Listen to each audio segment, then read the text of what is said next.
music jeja ana Winky D votoita launch yekuti anoisa chirini ofeka globals otitaurira jeje. But as youth league, it is our duty to defend the president and the party at large. Kuita ko Winky D ko dambo foma kana batorangi ngoitozo kutala chamisa izvo kuchiwe. Kwete kuda kupinda politics tiri kuimba uchiimba uchitoudira jeje.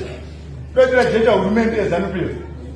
Jeje haribirike iye ndakatombobvunza vamwe mayuthi ndikati iye song yaka lonja yacho musiwe inombonzi kudii.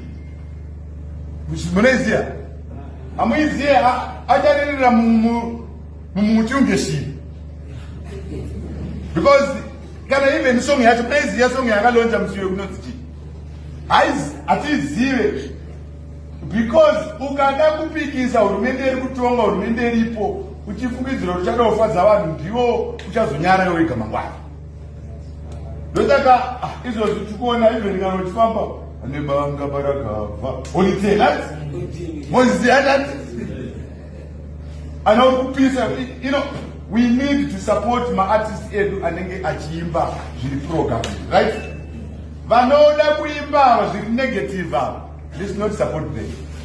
And kana paredio hamuwanzwa saka musingaona hawanzwa vachirira. So as the leadership of the youth league, let's follow what is right and let's correct what is wrong. Jana Winky D akatopera akapedzisira kuita hit I think 8 years ago, 7 years ago. Kudhara handike emarocation ndo maigona kuimba pai. As atio politicians yachai, so we encourage him kuti afome bato rake. Ongochinja zita zvikuita kuchinja nemazita achidyiwa towadya ochinja kuti mazita.